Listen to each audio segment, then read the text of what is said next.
Assalamualaikum warahmatullahi wabarakatuh.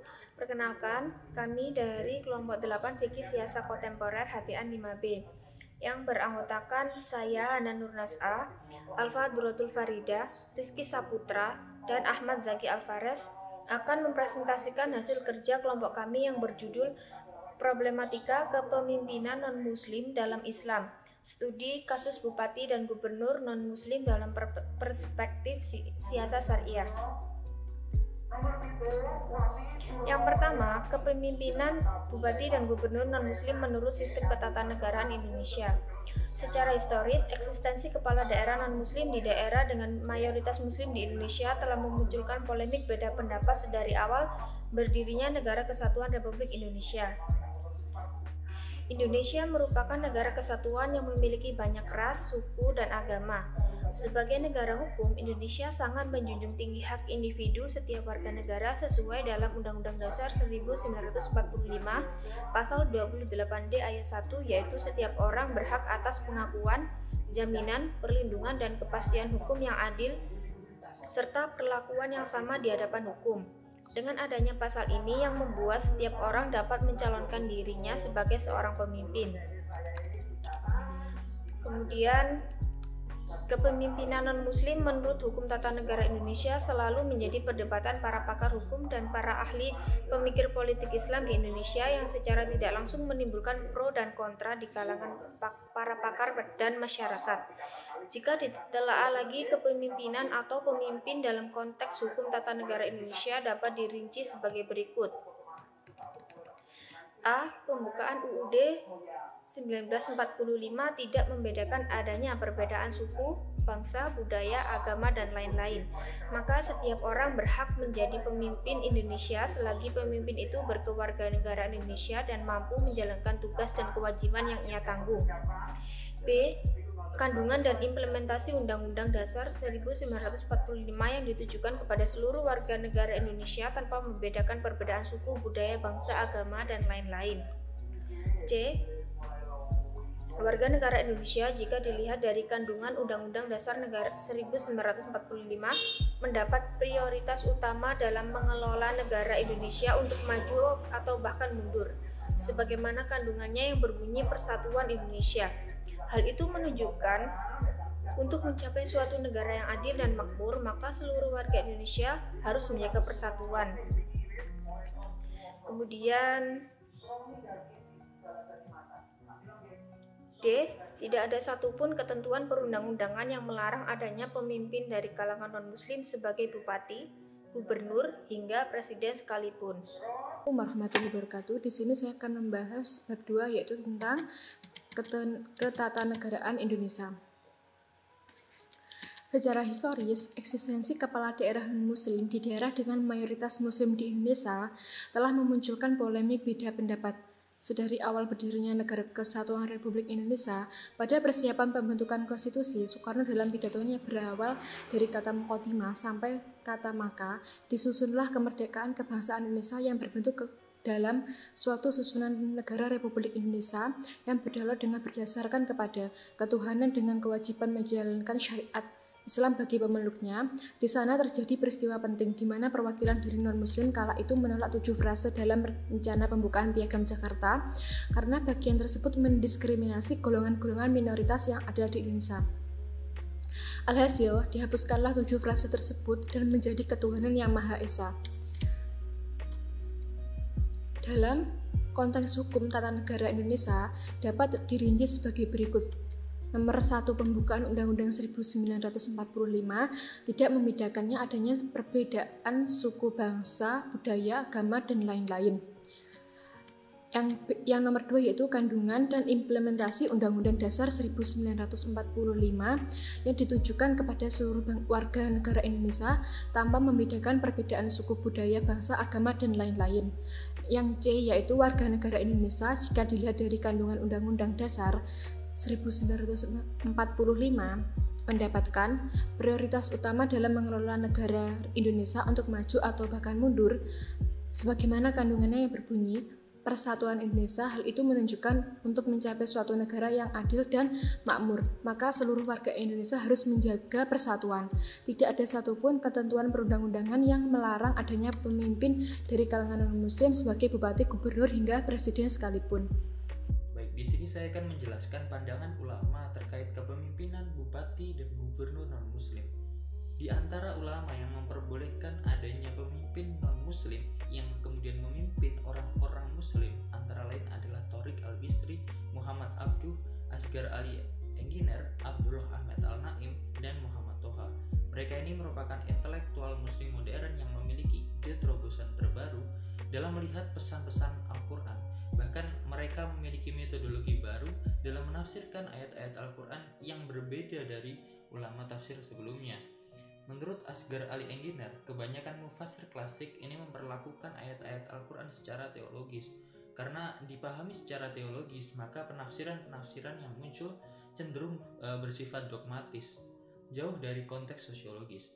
Persoalannya, apakah aturan hukum yang tercermin di dalam Al-Quran tersebut adalah nilai-nilai normatif, ataukah ia merupakan sarana yang bersifat kontekstual untuk menegakkan norma yang sifatnya lebih esensial? Pertanyaan inilah yang agaknya mendorong ia untuk mengajukan tawaran hermeneutik untuk memahami ayat-ayat Al-Quran. Bagi ia, moralitas itu bersifat normatif sekaligus kontekstual. Yang normatif mungkin bersifat transendental, tapi dipraktekkan di konteks tertentu. Menurutnya, dalam kaitannya dengan pembahasan tema ini, yaitu larangan non-muslim atau pelarangan non-muslim untuk menjadi aulia atau pemimpin, sudah bukan zamannya lagi seperti yang digambarkan oleh banyak mazhab klasik yang cenderung diskriminasi terhadap sosok non-muslim. Diskriminatif terhadap non-muslim menurutnya bukan inti daripada ajaran Islam. Yang dianjurkan Islam adalah semangat kesetaraan. Hal itu dikaitkan dengan Asgar dengan konteks Islam pada periode awal. Muhammad Abduh, seorang ulama terkemuka, juga memperbolehkan adanya sosok non-muslim menjadi aulia atau pemimpin bagi orang-orang muslim. Abduh memberikan sudut pandang dalam menjelaskan tentang larangan menjadikan pemimpin dari kalangan orang non-muslim. Dalam hal ini, Abduh menerima pemimpin dari non-muslim yang tidak dimusuhi oleh umat Islam atau orang-orang muslim. Dalam hal ini, Abduh sangat tidak setuju apabila ayat-ayat yang melarang orang Islam untuk memilih pemimpin dari kalangan non-muslim seperti surat Al-Maidah ayat 51 dan ayat-ayat lainnya yang sama menolak terkait hal tersebut. Sebab menurut Abduh, yang dilarang itu hanyalah orang non-muslim yang memusuhi orang-orang Islam.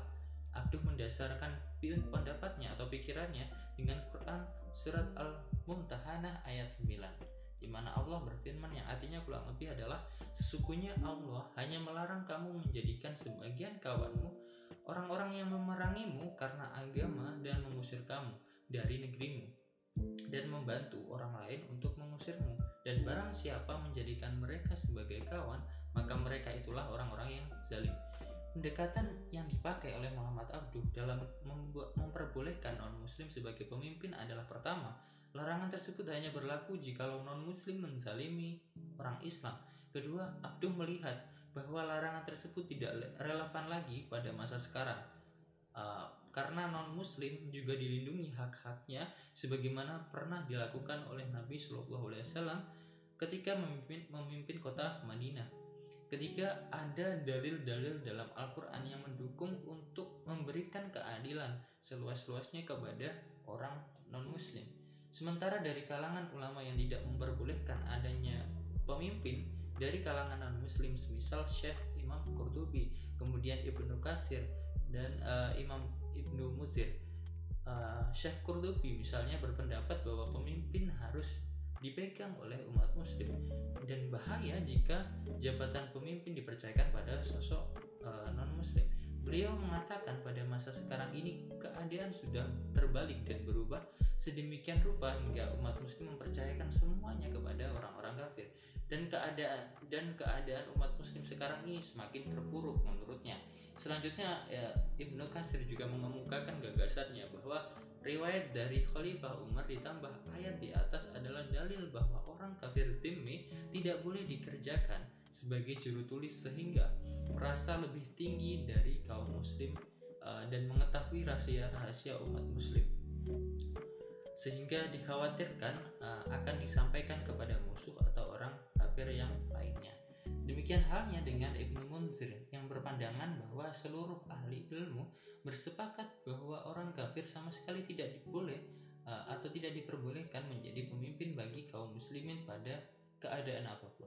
Pada prinsipnya setiap agama apapun itu, tidak hanya dalam agama Islam, ini di dalamnya mengajarkan tentang kebaikan terhadap sesama manusia seperti hidup rukun, damai, sekalipun pada orang-orang yang berbeda agama.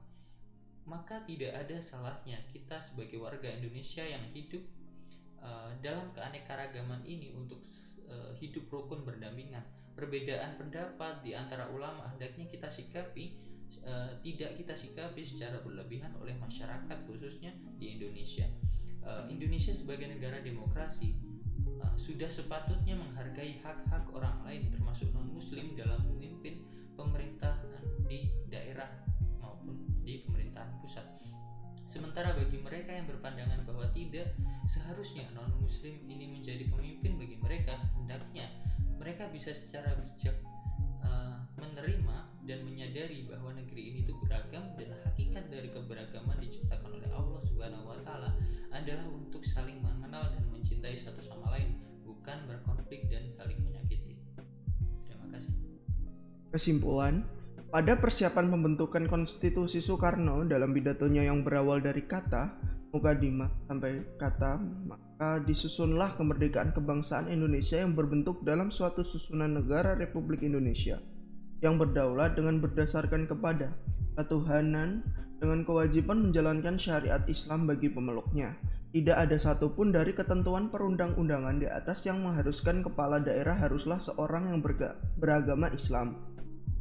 Ini semua merupakan konsekuensi yang harus diterima dikarenakan tidak dapat mempertahankan 7 kata dalam Pancasila. Ditambah Indonesia yang merupakan negara pluralisme dan menjunjung tinggi hak asasi manusia, yang mana hak asasi manusia juga tertuang dalam konstitusi. Negara Kesatuan Republik Indonesia membutuhkan pemimpin yang kreatif, talenta, tegas, peduli, mengabdi, dan dapat memberikan kontribusi positif untuk negara.